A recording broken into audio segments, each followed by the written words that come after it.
Good day and welcome everyone. We're so pleased that you joined us. Welcome to our Observability Maturity Model webinar. We're going to be talking about observability and 4 levels of maturity. And we've got a great session for you today. We're going to be sharing some content with you, having a lot of dialogue, and of course, interacting with you as our audience. And we hope that you will do that. I'll talk about that in just a moment. A little bit of housekeeping. We are recording today's webinar, so you'll have a chance to review it again later, as well as share that with other friends. And we'd, of course, love for you to do that. We do thank you for joining us today. And of course, today's webinar is sponsored by StackState. And my name is Mitch Ashley. I'm happy to be your host and moderator with a fantastic panel that's coming up.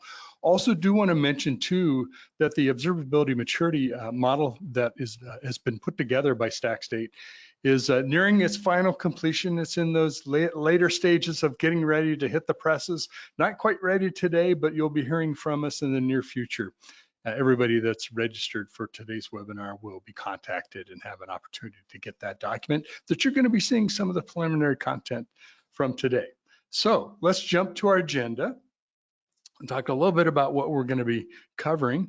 We're going to first want to do some introductions here.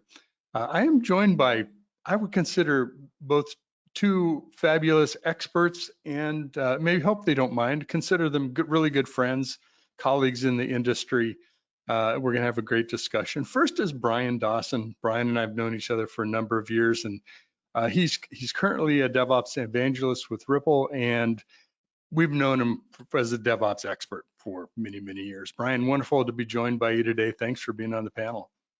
Yeah, Mitch, thanks for having me. And I guess I should correct, I consider myself a DevOps evangelist irrespective of the organization I'm with. I oversee partnerships at Ripple.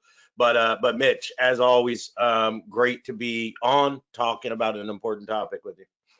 Absolutely, appreciate you being here. And of course, Andreas Prince, who was more of a recent friend and colleague, somebody who had an opportunity to work with on some projects and dialogue and be on some panels. And of course, Andreas is Vice President with Product Management with StackState. Andreas, how you doing, man? I'm doing absolutely fine, and I'm looking forward to another really nice panel discussion a little later today. Fabulous, and we appreciate some of the content that you're going to be sharing with us.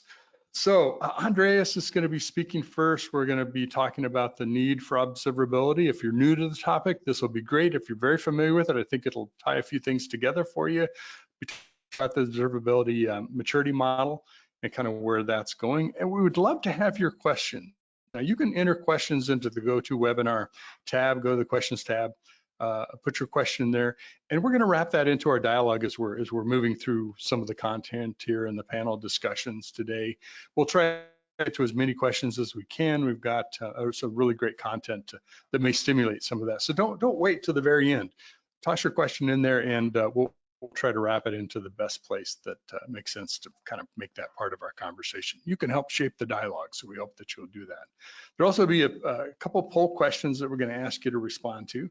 So please take a moment to do that. So I think we're ready, Andreas, for you to take it away. Excellent. Thank you, Mitch, for the introduction. And let's get started indeed with a couple of the challenges that we see in the market that we're seeing our customers struggling with, and that we really would like to address here. And then more important, discuss how to overcome them with the experts in the field. But also, as said, raise your questions to do so, because that is super important to make this a story together. All right, let's real briefly just touch upon a couple of the challenges that you might face. And we all know, while we are accelerating in our practices and while we are accelerating in our cloud adoption, the dynamics in our IT environment are not getting less. They're not reducing. Actually, components come and go, and also in your environment. And the more you are in cloud, the shorter lived they are. And really what is continuously changing are the relations and the dependencies between all of these components. And that, from an observability perspective, might cause you already some of your headaches, and really understanding how does everything tie together might be something for you to pay attention to. But really, the second thing that is then coming in, it's not only the dynamics of your landscape that is changing, it's also how we grow or have been growing in maturity of observing all of our components. And probably if you would start talking to your other teams in your company, in the enterprise, you will notice that there are multiple tools currently being used, or actually multiple types of telemetry being gathered throughout your organization, covering cloud, modern cloud architecture, server monitoring, but also the more traditional, if you like, but super important, network monitoring tools. You're probably implementing data lakes, Splunk, Elasticsearch, and ultimately also collecting some trace information of all your systems together. And really, what you might face is that you already have a ton of data, but still the data lives in a lot of your telemetry silos. And it might also cause you some issues if you really think about troubleshooting and bringing the information together to really understand it and use it for your own advantage of solving problems rapidly. The third thing, which is super closely related to the telemetry silos, are all of the different monitoring tools that you might have in your company. And you might think, hey, my team is only using one monitoring tool, and that's perfectly fine. But if you would go to another team, one floor up or one floor down, or just to the other state or country, they might use for a different technology, a different type of monitoring solution. Datadog, Azure, Splunk, Dynatrace, Prometheus, you name it. There are multiple of them. And this is not helpful in really understanding what's actually going on at the big picture in your organization. So it's good because it's bringing up the maturity and building an understanding of that component, but it might still be challenging for you.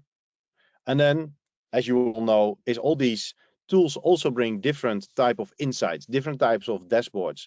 And sometimes they compete for attention. Sometimes alerts are raised in one dashboard as well as in the other, while they are the same issue reflecting. And again, that might cause you some issues because further down in your IT operation systems where you're creating tickets, you might get alert storms. So that is not helpful at all to have different data sources looking at more or less the same components and the same reality, producing different alerts towards all of the systems that are downstream. And just to summarize that, what we think, what we hear, what we see in our customers is that although we've made steps forwards in monitoring observability, we're still facing some really big challenges of poor performance and unnecessary cost that companies are making while implementing these type of things. And you might ask yourself the question, looking at these 5 elements or issues shown here at the screen, is your organization still facing these signs of immature or room for growth in your organization? War rooms, do you still come together when there's a big outage and still struggling to really pinpoint the issue? If you think about alert storms, we touched upon that. Is that still happening, and how do you take care of reducing that? And we think by structurally thinking about the maturity of your observability practice, you can grow further and get more control, and ultimately, and that's what matters the most, ultimately increase the reliability for your end users. And I'm curious, what about you, Brian and Mitch, if you face similar things and if you've seen similar things in the industry?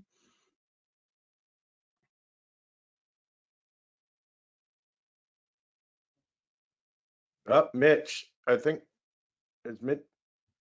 There we go. My mute button was stuck. Go ahead, Brian. Jump in on that. Oh no, I was going to say you were on mute. I wasn't sure if it was me or not, and I rudely interrupted. So, floor is yours. Oh, well, you know what? A couple things that you touched on, Andreas, I think are really true. We live in this world where we know about our stuff. You mentioned a couple floors up might be doing different tools, different projects, some of the same challenges. We also have mergers and acquisitions and products that we're tying into, and those change and integrations that were happening.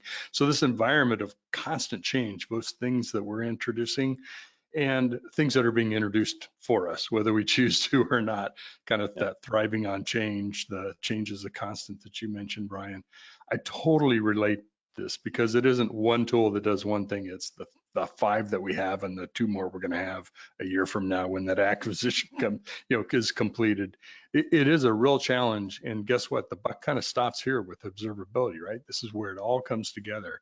And I think that's why this is such a hot and important topic, and what you're talking about, I think a lot of folks resonate with.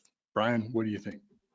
Yeah, no, I mean, all of these challenges resonate all too strongly with me. I tend to think a lot sort of from a DevOps engineer or developer's perspective, and the challenge that when something does go wrong, there's sort of a specific time wasted and effort necessary just to figure out where the data you need is, right? Communicate with the person or department that might have collected the logs from the system that you believe might be contributing to the problem.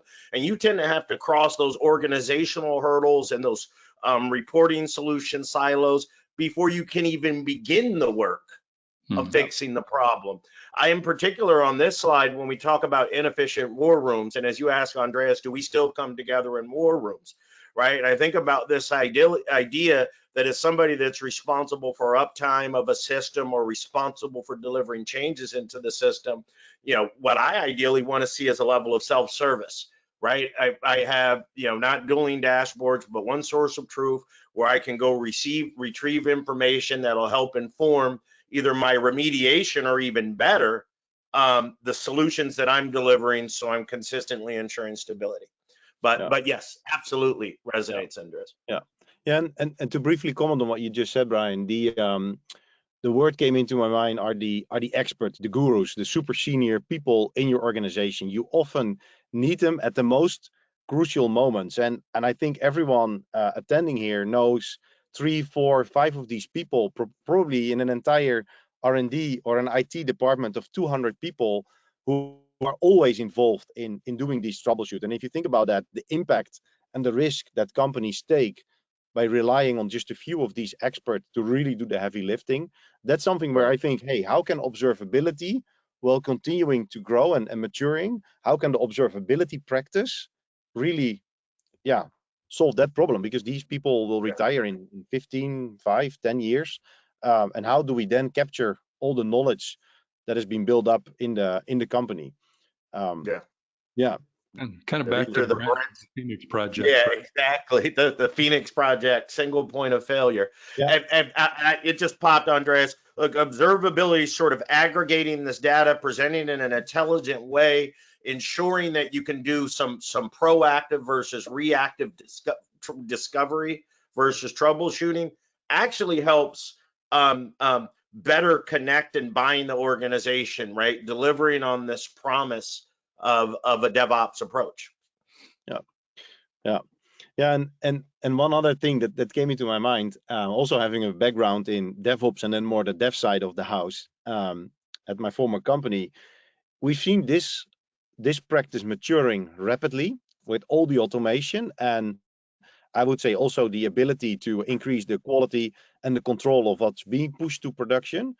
And I really feel that observability is about the tipping point to also start maturing much more rapidly, because companies start to understand it's not only about adopting cloud and adopting the CI/CD and DevOps practices, but it's also really taking care of the last step when it's running in production, or probably it's the first step, but really that operation and production view of the world.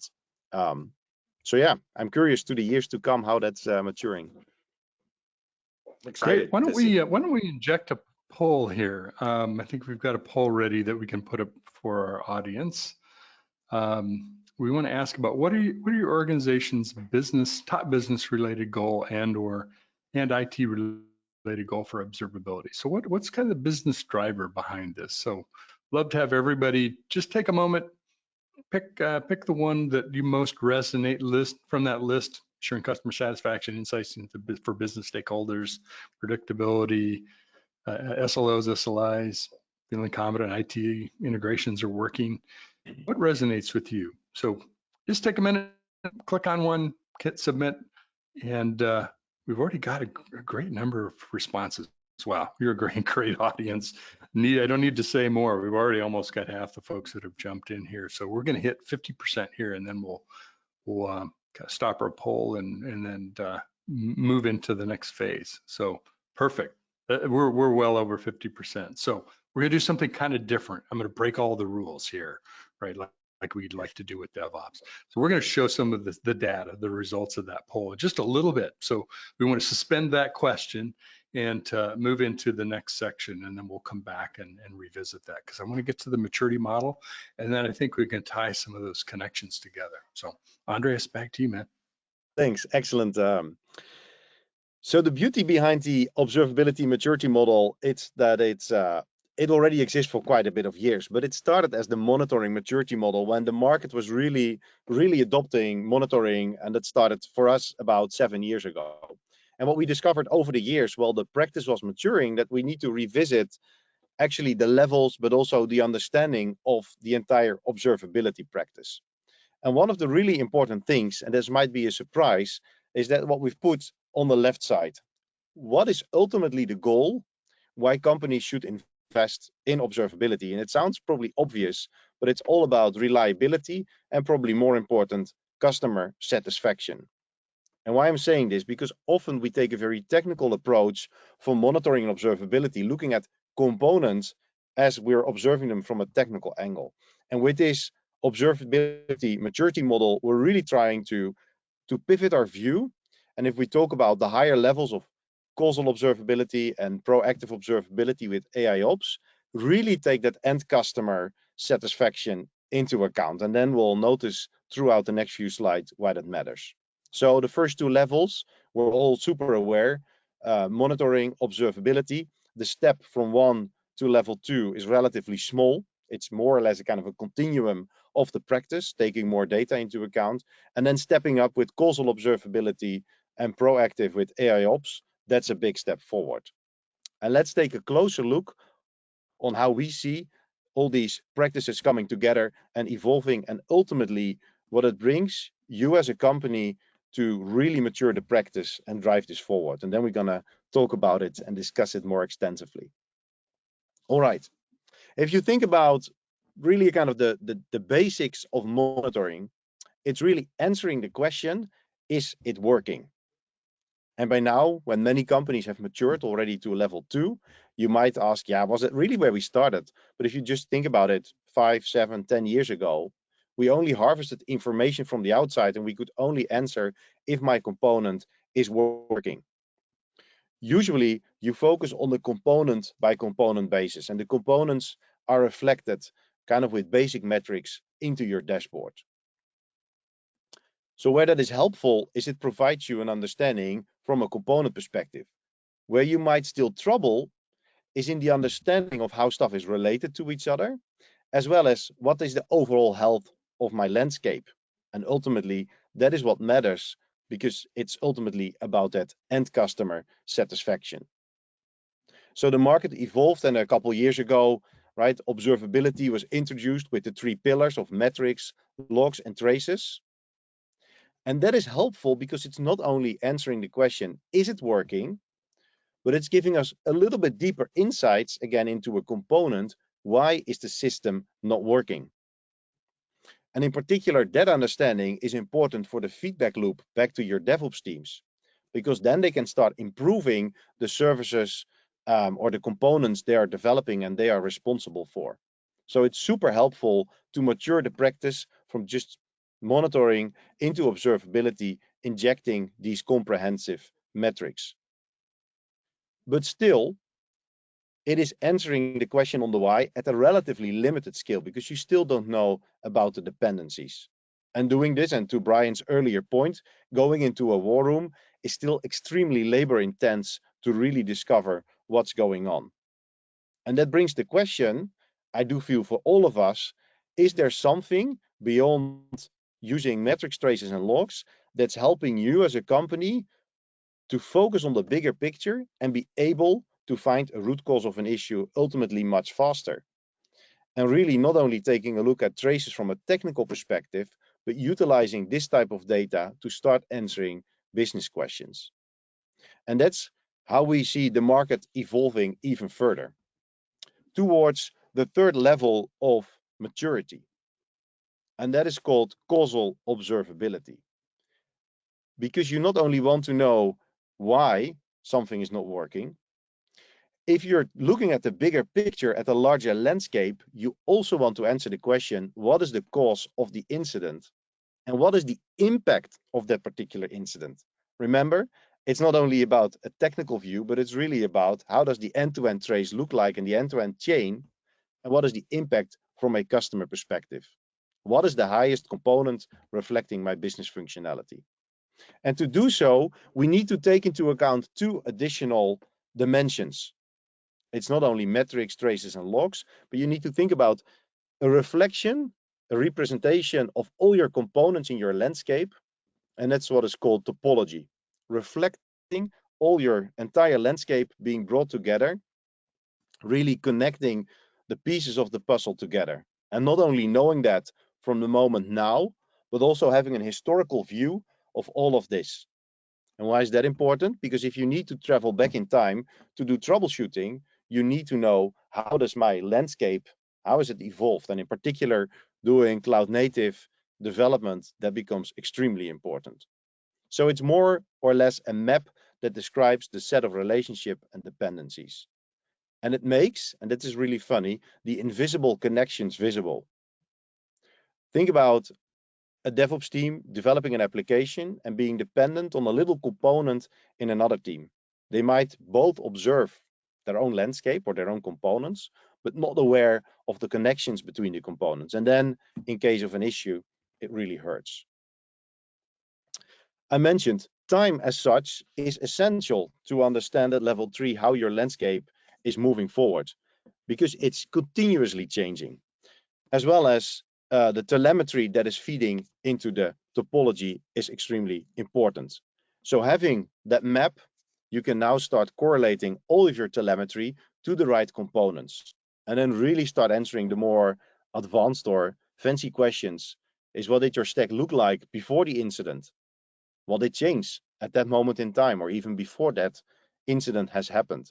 What are the components impacted, third, second, fourth tier, related to where I'm looking at? And also important, if a alert storm arises, how can I correlate everything back really to the root cause and then start triggering systems like ServiceNow or whatnot? So to sum that up, to summarize, if you think about causal observability, it's topology, that map to show you the full component structure in your organization, storing that over time, and that really gives you the time series topology. And that then, if you have your data structured and the metrics correlated in the right way, that then is the foundation to grow even further and start thinking about all the automation and the machine learning and AI that you can start applying on top of the data set that is super well structured. And that's then enabling you to grow towards the fourth level of proactive observability. And yes, some people asked, can I also do some AI at lower levels? For example, if I have a metric stream, and the answer is definitely yes. That is possible because you can do anomaly detection and metric streams flowing into your platform. But if you think about the data structure that we've now collected at level 3, you can do much more advanced. And the data is already well structured to start answering more difficult questions. So AIOps then helps you to start answering whatever is needed, really understanding business impact, really super fast drilling down to your root cause of the issue, reducing the amount and time spent in the war room. It's helpful because it helps you to sort through terabytes of data. Remember when we started with the challenges, all of these tools, if they're unrelated data points, how hard is it then to start doing AIOps? And this in particular helps you to really build that structure. And by growing through all of these levels, from monitoring to observability to causal observability, you ultimately really start utilizing and benefiting from the investments your development teams and your SRE teams are making, bringing that together and serving the business and really ultimately increasing customer satisfaction. And that's what we believe is really important to grow.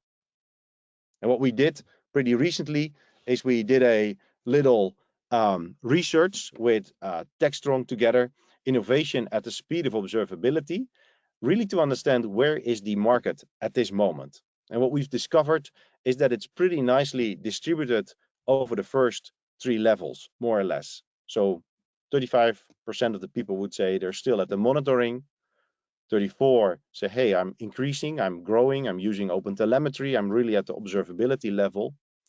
And already 20% of the participants in this research say, yeah, but I have a better understanding how everything is related together. I do feel I'm at causal observability. And then a lower percentage is really focused already on applying AIOps on top of the data they have collected, and therefore benefiting from all the advantages that the lower levels and the data they collect has given them in the organization.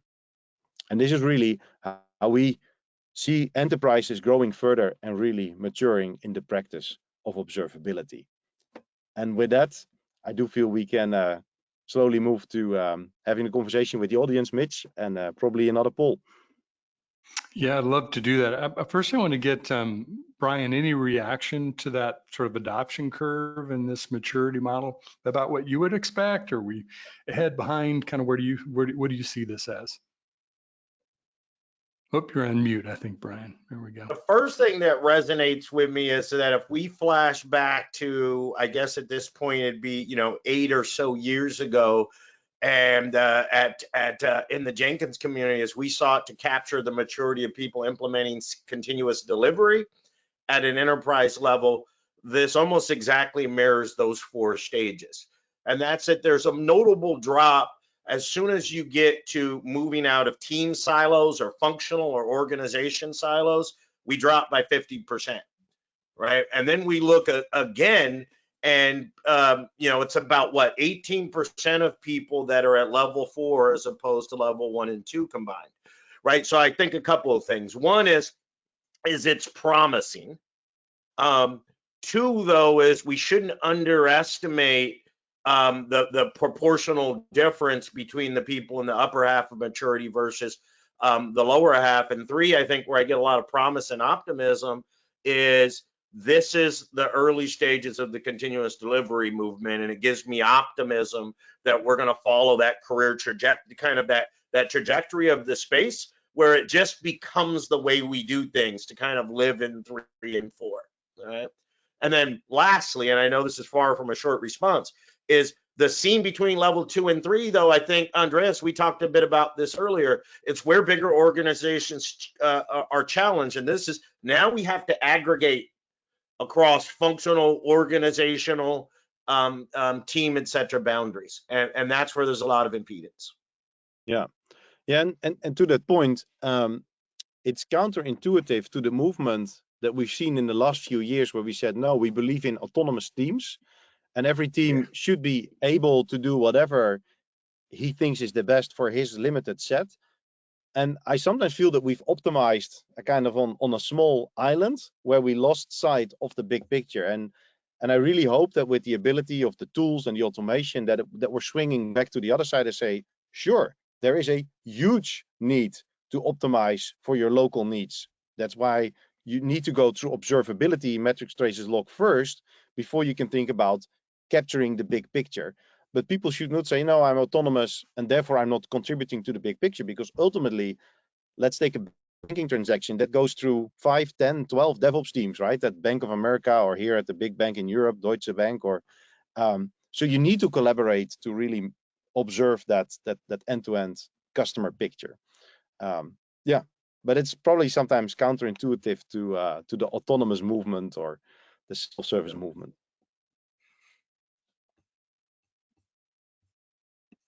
A lot of factors involved. It's never a single straight path for all of us, right? So speaking of that, let's do our second poll, because we're going to talk about this maturity model, and love to get the audience's kind of take on where you are on this curve, monitoring observability, causal observability, proactive observability with AIOps. Where do you find your organization overall is?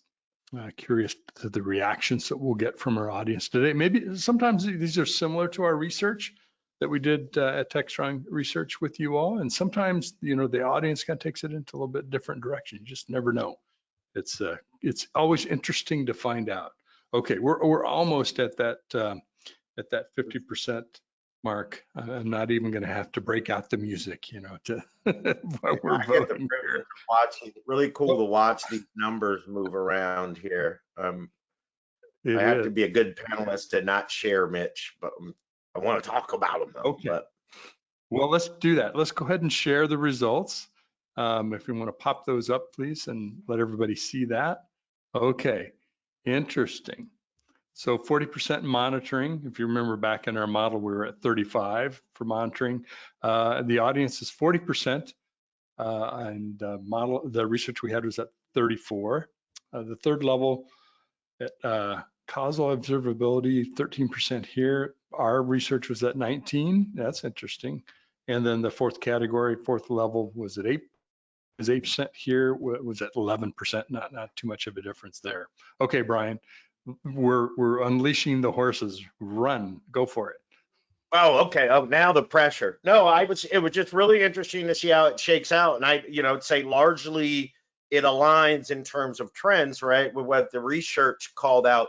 But I'd give this audience credit here because, of course, there's the psychological human element with all of these, right? People they're not inclined to admit immaturity. And what I do appreciate here is our audience members seem to be fairly realistic and upfront about where they are and where they need to go. And then again, I'd call out that probably the biggest gap and biggest impedance is going to be that bridge between level 2 and level 3, right? Which at risk of sounding like a broken horse, right, runs into that quantitative and qualitative sort of difficulty. One is, how do we work across organizations to understand what everybody's doing and share the way in which we report and systems we use? As someone called out, they referenced a global CMDB, right? And we have to have a way to kind of share the current state of things. And then the other is just that technical practice of integrating reporting solutions across these boundaries is difficult. But yeah, no, long story short, is I think it aligns with the research, and I appreciate the audience's transparency. Yeah, there's also sometimes a little bit of a selection bias of who shows up at a webinar about observability. So it's not surprising to see some of those earlier phases of monitoring moving into observability, et cetera. So that's pretty common. Yeah, well, what is surprising the most for me, what was surprising from the earlier research we did, but exactly reflecting here, is the limited answer that people are doing AIOps. Because if you are reading whatever, Forrester, Gartner, blog post, Newsstack, podcast, whatever you listen and you tune in, it's all AIOps. But now, if you cut through the noise, right, and you really take a look at enterprise reality, we're not there yet. We're first struggling to get our fundaments, our foundation in place before we can dream about big data analysis and applying ML and whatnot on our thing. So yeah, that's motivating me, right, to build products and guide customers through these first stages, ultimately to benefit from AIOps. But yeah, this is also honest, right? 8%, which is reflecting the 11%. We're not there yet, although a lot of people would hope and would dream about it.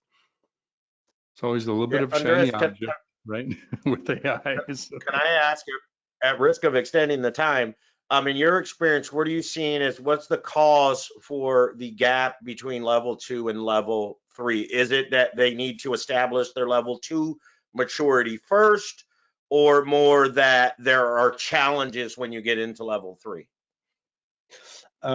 There are a couple, and I mentioned the autonomous team thinking already, right? It's my kingdom, so why would I share? If we take a look at really large enterprises, they're still having their own infrastructure domains and network domains and cloud teams, and really bridging these boundaries is even harder than just bridging boundaries of DevOps teams. So am I able to share my data? We see amongst our customers that customers who have a central, let's say Splunk or Elasticsearch place already, they're easier to step up to level 3 because they have their data problem sorted. They're not benefiting yet from the data, but they have it sorted in a central place. So then starting to do causal observability on top of it, that is relatively easy. So the data problem is one of them. And then the third one is the unawareness, I would say, of elevating from a technical orientation on monitoring observability to a more business holistic type of thinking. And I feel that that is just a matter with the SREs growing in maturity and in presence in larger enterprises. That's just a matter of time before we get there and we can provide them the right tools to do so. All right, interesting. Let's be a great time to kind of go back to our first poll. So let's go back and put the rules back together. We'll show the data from that first poll. We can go back to the business reasons why. What are the drivers? Business related goals or IT goals. So results, interesting. Ensuring customer satisfaction, 25%. This came in second. First was predictable, consistent uptime. Okay, followed by meeting SLOs, SLIs, and then coming in at that number 5, feeling confident that IT integrations are working. So really that predictability, consistent uptime, customer satisfaction, SLOs, makes sense. Now, insight business stakeholders, I'm curious, that at 13%. You might have asked, well, maybe should that be higher? So panel, let's jump in. I'm curious to your reactions too. Well, I love this, and I get that question. Should business insights be higher? You know, it's important that the tech arm is aligned with the business, that the work we're doing is aligning with business objectives.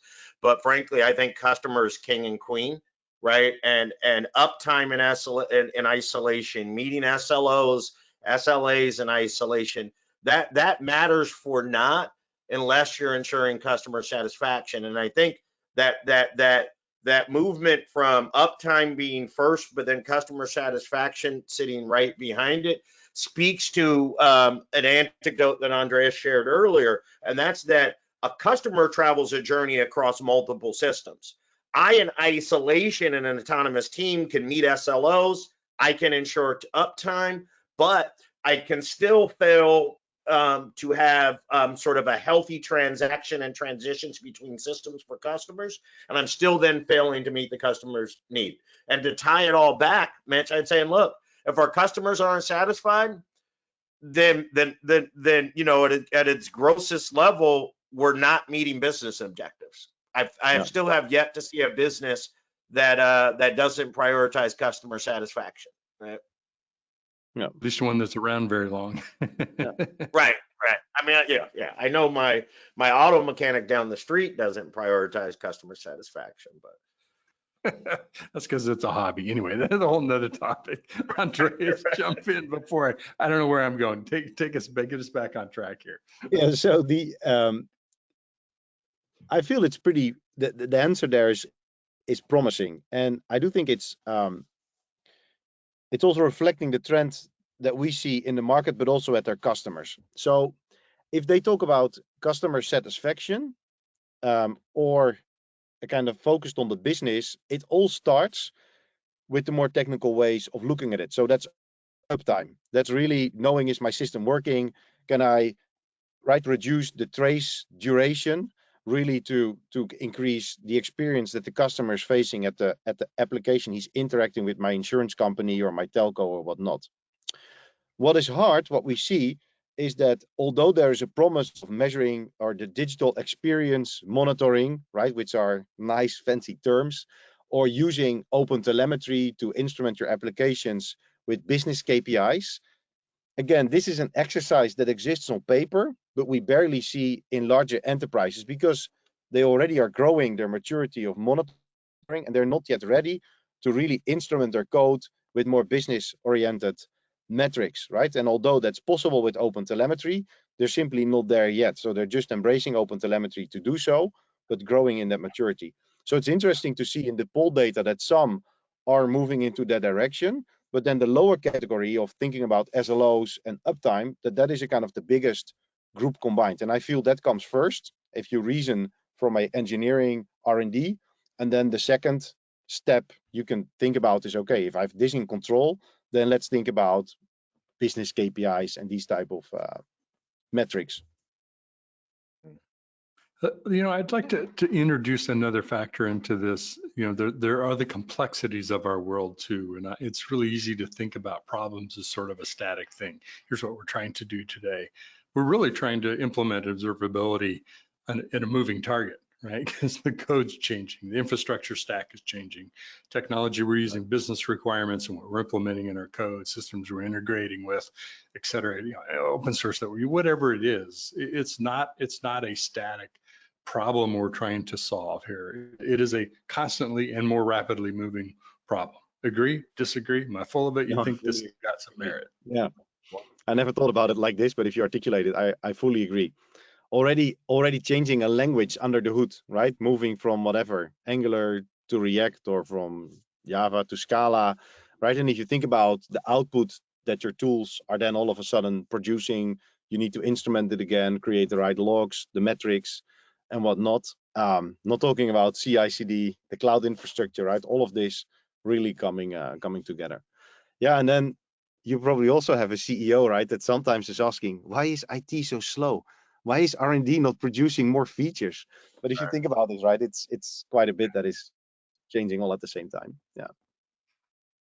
And is it and you know, some of that is mitigated by globally recognized or universally recognized open source solutions like telemetry, right? Because when you can standardize the interface and connection point across these changing systems, it gives you a better ability to kind of tackle that problem of constant change, right? But yeah, to me, I actually, for better or worse, all honesty, confession, I'm not tasked with implementing a shared observability solution in an enterprise environment. I've helped with implementations of new technologies at enterprise level plenty of times, and I tell you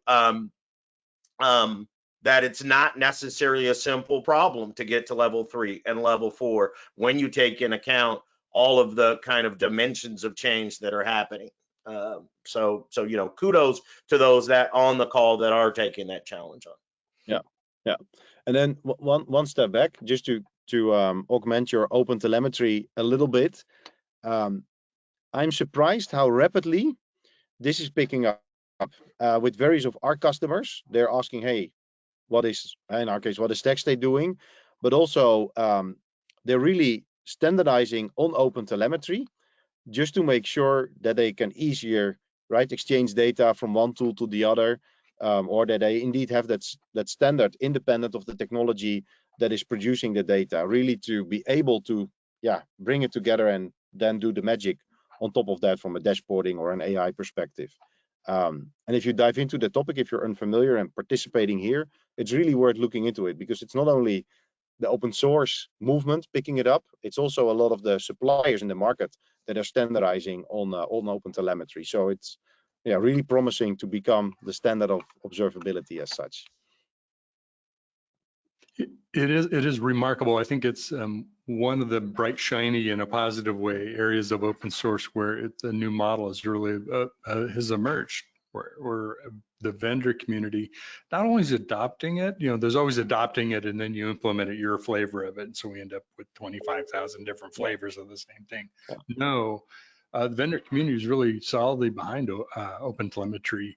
And I think it's recognition that it's sort of like arguing over my version of JSON format is better than yours. No, we have one JSON format for representing, storing data. Same thing with gathering telemetry data. Let's not differentiate there. Let's bring value through connecting the dots, the things you were talking about, Andreas. How about other complexities that you mentioned? And I want to give you some time to really focus on this topic. The whole temporal aspect and ephemeral nature of software in our environments. Talk about change. It's change of not only things changing, but things are not there anymore, right?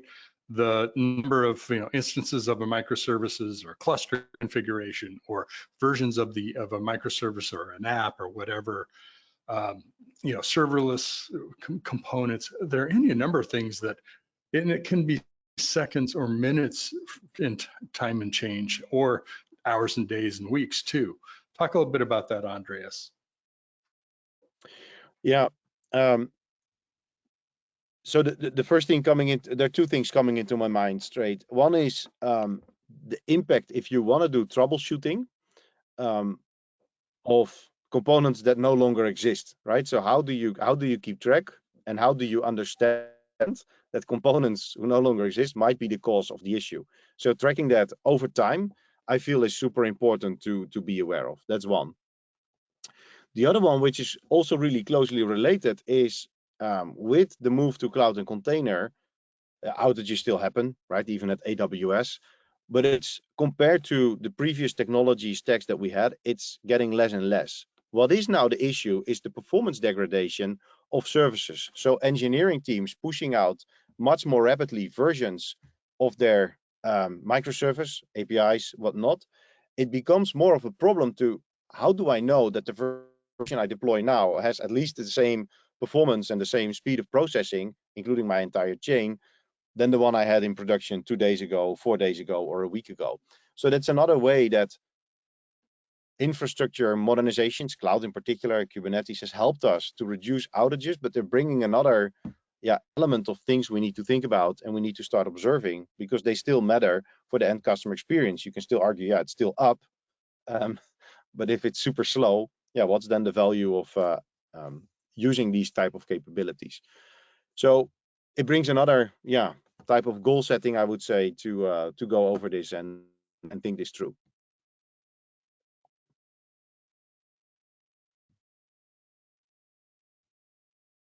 Really great comment. Question from the audience was also pointing out or asking about the challenge of all the technologies that we're using in our environment. Can be the tools like you had up on your slide, Andreas. They all don't stay in their lanes nice and neatly, right? You might have APM across 4 different things, or a log aggregation and alerting, and that's across 5 different systems. So you've got to also manage the complexity and the overlap of those tools, those systems that we're working with, correct? I would say yes, but I'm a little bit biased, so probably Brian, you can answer that first. Well, and I would be interested in your answer, Andreas, but that comment or question particularly stuck out, right? Because as you come in as a layperson trying to embrace and understand this space, you have at least 4 huge vendors, as well as many others, that are claiming they have solutions that either cover 2 of the 3 pillars, or they cover all 3 pillars and they're all that's needed. That's one case, right? But then I think you need to maybe you can help us understand, or Mitch, you might talk to, how do we truly evaluate those claims? But then there's the other where clearly across your org you have 10 solutions, each covering 1 to 2 of the pillars. Now, how do I reconcile across all of those solutions to cover the three pillars of observability? Now, Andreas, I'll give my opinion, and I'm curious to see what you and Mitch think. I think you want to, look for a solution that is developed kind of with integration and interoperability as a priority, right? I think you called out earlier, Andreas, it is great to go to one big vendor that has a mature stack that could help you get started, but that may not fit with the disparate and varied tools across your organization. Whereas your organization changes, the footprint of that monolithic stack may change. So it's helpful to select a solution that adopts standards like open telemetry, that approaches development with an interoperability perspective first. So that's my thinking. Yeah, I wholeheartedly agree with what you said, and I would say in addition, let's not have the illusion, like in the entire CI/CD release automation, that one solution can rule them all. I've worked for a large bank here in the Netherlands, and you can Google it. And at any moment, they thought we need to standardize every team on Azure DevOps. And I'm not against Azure DevOps. I don't believe that any technology in an easy fashion should be pushed into that if teams are pretty comfortable just in their own release automation, their own observability. So it shouldn't get too crazy. I agree, right? You cannot end up with 60 observability or monitoring solutions, but giving a little bit of freedom to solve in particular the needs of the teams at the kind of a local scale, I do feel that's perfectly fine. Infrastructure is not the same as a modern cloud service to be observed. There are also different needs. Recently talking to one of our customers, an American customer, and he said, you guys are harvesting so much great data. Can I store this for a compliancy perspective? Because Prometheus is kind of short-lived. They only look at it for 2 weeks, but I need the data much longer being retained for auditing purposes, more than a year.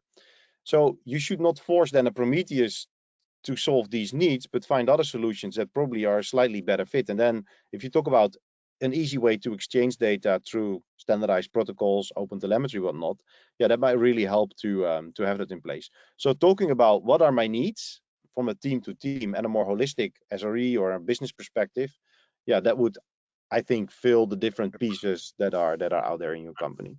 You have to take both in account, localized Yeah. needs and which solutions are Yeah. best fit, global Yeah. needs. How do we survey those two and then find the right balance when we decide on implementation? Definitely. You know, and not to offend anyone in the vendor community, Andrea or Brian, the tool is rarely the solution. It's how the tools and tools are mapped to the organization and how organization works effectively with them, right? It's all about that context. Yeah. You could take a fantastic product and tool, put it in incorrectly or in the wrong environment, in a situation where it's going to fail. You can also look at strategies like, well, let's take a look at our tool set and say, okay, Datadog, what does it do really well? What parts of it do we want to use for what it does best? Let's look at StackState. Let's look at, the next, whatever the next tool down the line is. And that's how we create our integration strategy. And then we can be really clear on, okay, we're going to get these metrics this way. We are going to use these things, alerting from these sources for these kinds of things. Yeah. And now you've got an effective strategy instead of it's an all in everything, and so it's a nothing strategy because it's so confusing and complex. There's two comments, Mitch. I don't know why you call out vendors, because the same is applicable to any open source solution that these engineering teams are picking. So, but all jokes aside, the pitfall I see is the data replication. Storing data and vast amount of data is not cheap, right?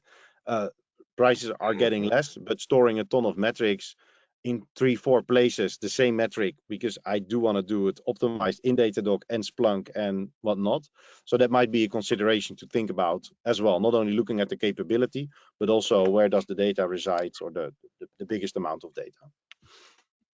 Yeah, there's a cost analysis with that, right? Because you are going to come across, solutions or approaches that just say, grab all of the data we can, store it. We'll figure out how to correlate and analyze it later. But with today's cloud infrastructure and cloud-based storage, there's a hidden and rapidly growing cost with not doing the due diligence to figure out how much you need to capture, what you need to capture, and then helping that drive your decision. Yeah, definitely. Well, we are coming up near the end of our time together. I want to give adequate time for you gentlemen have shared some fantastic thoughts, ideas, experience. I'm curious if there's sort of a parting gift, parting thought that you would like to leave our participants with today. This sort of sums up either something really important coming out of our conversation, or you maybe didn't get a chance to add. That kind of ties a few things together. Brian, do you want to start us out? I always pick you first because I know you're fantastic on your feet, and I can. Well, yeah, and I think we saved the best. Saved the best for last with Andreas. Well, that was what you say to. Oh, I'm sorry, I spent your call. but no, I'm gonna lean away from vendors, right? And I'm gonna lean on sort of what I've off stated in the space of CI/CD and DevOps, and I truly believe, and that's that once you agree that getting to a maturity level 4 offers value to your organization, keep in mind that it really is, a trinity of people, culture, process, practices, tools, and technology, right? And they are all challenging. They all need to be addressed. But I want to call out that don't lose sight of the need for the people and culture, right? The coordination across the organization around sort of the soft science, the change management aspect of this. But I do believe that if you can iteratively conquer those three dimensions, tools, technologies, process and practices, people and culture, then you're to arrive at you know, a level 3, level 4 level of maturity for observability, you're going to see fantastic returns, right? You're not only going to see the improved SLAs and SLOs. You're not only going to see improved uptime, but you're also going to see those more abstract concepts, improved customer satisfaction, delighting customers, better alignment with business objectives, and you're actually going to see happier, more productive, better empowered team members because you're spending less time manually aggregating data and combing logs. So to summarize that, it's quite a journey. There's definitely some challenges, but if you focus on the people, culture, process, practices, tools, and technology, you'll uncover a lot of value. Agree. All right, best for last. Well, actually, I'm going to speak last, but you're best for last, Andreas, so go for it. Right, just give it away. He doesn't know that you're going to say best for last for yourself later, too. But Sorry, I gave it away. Go ahead. So, although observability is a super technical thing to do, and likewise all the other automation, I really think what organizations should do is just have the conversation. What is it? What are my goals? What is it that I want to measure? What is it that I want to observe? What is it that I want to achieve? And I really feel that we easily step away from this simple conversation, but sometimes difficult conversation. And that is helpful because teams easily start harvesting tons of metrics and creating the most awesome dashboards, but haven't thought about, hey, how does it relate to my end customer? So talking about the goals, what is it that I want to achieve? And how does it then dribble down into everything I gather and the dashboards and the whatnot I create? I feel is really something many organizations can benefit from, and probably cut all their metrics and observability investment in half and really focus on what matters. Awesome. People, process, and technology. Start with the why, the goals, like what are you trying to achieve? What I would add to the conversation is the great thing about the DevOps community, about the software world that we live in, open source world, is there's so much sharing and engagement with each other. There's forums like this, there's online forums, there's contributing through open sources, all kinds of things. And one of the ways that we can continue that, the benefit of that is in the vendors and the technologies that we align with. It isn't just who's got the best stuff, who's got the best technology. A lot of it is spending time with the Andreases of the world and the people at StackState and understand, yeah, you view the problem and where you're headed, and is that going to help us on our journey that aligns with the why, that aligns with the organizational capabilities and the people that we've got to be able to implement things. So if you've got those three elements of the kind of solution of the stool, if you will, now you've got, what you're trying to do and why you're trying to do it. You know the people and the challenge and the culture and the things that you, both where you are and maybe where you want to be, and you've got partners that are on a similar trajectory, both the parts you know about and maybe the parts you don't know that they're going to help take you there. And if you've got alignment across those three dimensions, I think you've got a much higher percentage chance for success, and that will help you a lot on your journey. So that would be my kind of third thing to basically add to what you're, tying up what you guys did and adding just a little bit of cherry sauce at the top. So yeah, well, and wonderful. If I can squeeze in best for just to add, the one thing I'll say about StackState, phenomenal technology. It intrigued me from the first time I got a chance to look at it. But to underscore what you say, Mitch, I happen to have met and know a number of the StackState team, and it's just a phenomenal team that actually cares, in addition to the technology, about solving a real problem.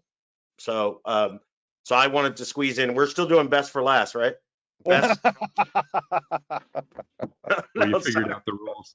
No fair when you know the rules. Okay, we're at the end of our time together. Andreas, can you pop up the slide, the post webinar, because my I think it's the operator error. There you go, but I can't get mine to work. So be sure and check out StackState. As we mentioned, everybody's going to get an email with a link to the recording from today, so you'll be able to be able to view this on demand. We've got the Observability Maturity Model white paper that's coming out soon. You know, sit on the edge of your seat, stay tuned. We'll let you know when that's ready.